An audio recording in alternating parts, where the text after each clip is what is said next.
Danas je na nama da odgovorimo na jedno za mnoge zagonetno i nepoznato pitanje, da odgovorimo na jedno čuđenje koje je prisutno među mnogima, a to je šta to čini zapadni ili recimo kršćanski svijet da toliko podržava Jevreje, šta ih to čini pa im pružaju toliku pomoć, kako materijalnu, tako i političku, moralnu i tako dalje. U čemu se krije tajna toga? Kako objasniti i odgovoriti na pitanje da Amerika svaki dan daje toj jevrejskoj državi, svaki dan izlaskom i zalaskom sunca, da liježe na račune te jevrejske države preko 14 miliona dolara od strane Amerike, ne uzimajući u obzir druge vrste pomoći, podrške i tako dalje, koja ni u kome slučaju nije uslovljena ili ograničena. Odgovor na to ćemo dati iz govora onih koji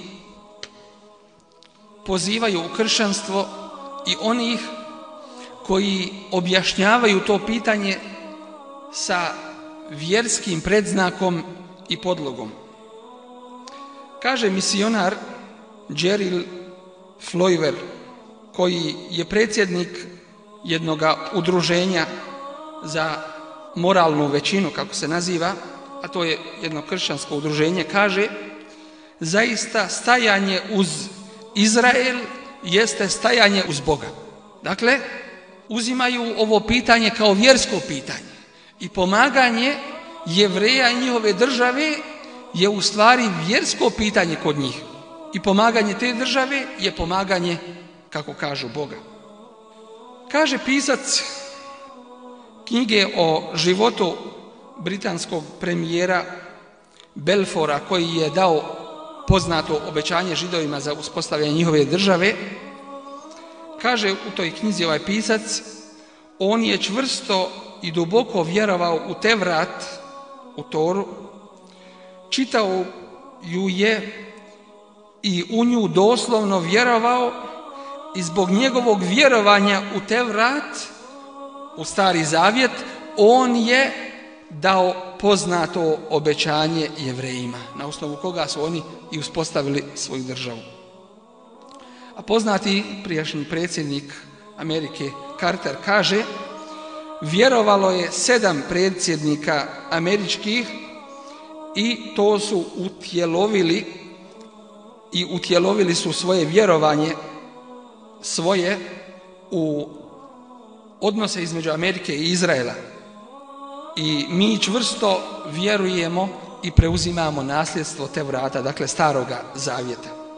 Svakako da nam je poznato da kršćani vjeruju u Stari Zavjet, u Tevrat, i samim tim i preuzimaju i židovsko vjerovanje.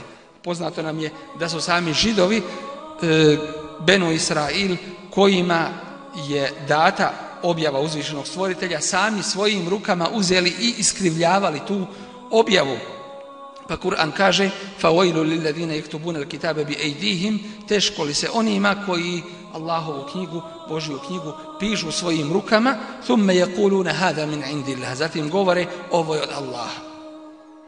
لِيَشْتَرُوا بِهِ ثَمَنًا قَلِيلًا, da bi time neznatnu korist dobili. Dakle, ti sami Benu Israil, potomci Jakuba alejhiselam, oni su sami svojim rukama bili iskrivljavali Stari Zavjet, u koga danas kažu da vjeruju i kažu da ga se pridržavaju, u koga isto tako vjeruju i kršćani. U tom Starom Zavjetu, koji je pretrpio mnoge izmjene, dorade, promjene i iskrivljavanja, stoji da će Allah dati Židovima pravo da stanuju na prostoru između Eufrata i Nila i da će druge narode na tom području učiniti njihovim robljem. kao što stoji u poglavlju o nastanku, gdje se kaže: ja ću svoje obećanje dati tebi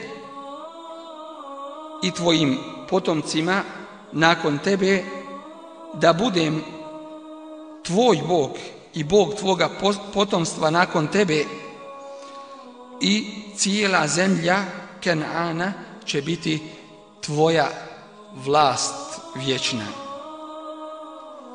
Mnogi tekstovi iz Starog Zavjeta govore o tome, i to potvrđuju i kršćani svojim riječima, gdje poznati sveštenik koji nam je poznat iz rasprave Ahmeda Didata sa njim, a to je Jimmy Swaggart, kaže: ja blagoslivljam onoga ko blagoslivlja Izrael i proklinjem onoga koga proklinje, i blagodaću Gospoda još uvijek je Amerika u napretku i nije dostigla ono što je dostigla ničim drugim osim svojom pomoću koju pruža Izraelu. I ja molim Boga da našu pomoć i dalje učini trajnom. Dakle, iz ovoga vidimo da u stvari je to u temeljima vjerovanja kod kršćana, kako misionari i sveštenici kažu. I zbog toga vidimo da u stvari u vjerskom opredjeljenju da se potpomaže i podržava naseljavanje Jevreja na okupiranim teritorijama, i to uzimaju iz tekstova Tevrata, gdje se kaže da onaj ko stanuje na tom području da mu je oprošteno. I zato premijer Izraela George Goldmeier, prijašnji premijer Izraela, kaže: ko živi unutar zemlje Izraela može se smatrati vjernikom, a što se tiče onih koji žive izvan njega, takvi su kao oni koji nemaju svoga Boga.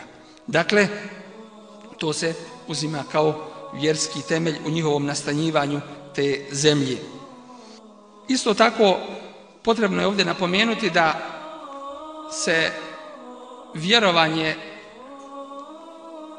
kršćana i židova poklapa u tom smislu što jedni i drugi vjeruju u dolazak Mesiha i da će on doći na to područje, s tim što židovi vjeruju da će on doći po prvi put, jer u prvo njegovo pojavljivanje ne vjeruju i zanijekali su ga i protiv njega su se otvoreno borili, pa kažu pojavit će se prvi put da bi ih pomogao u njihovim ciljevima nadvlasti nad drugima, dok kršćani kažu da će on doći po drugi put da bi ih pomogao i da bi svi židovi prihvatili ga u njegovoj drugoj pojavi, pošto ga nisu po prvi put prihvatili. Što se tiče muslimana, oni kažu, kao što jeste stvarnost, da Isa a.s. se pojavljuje po drugi put i da će on pomoći istinu.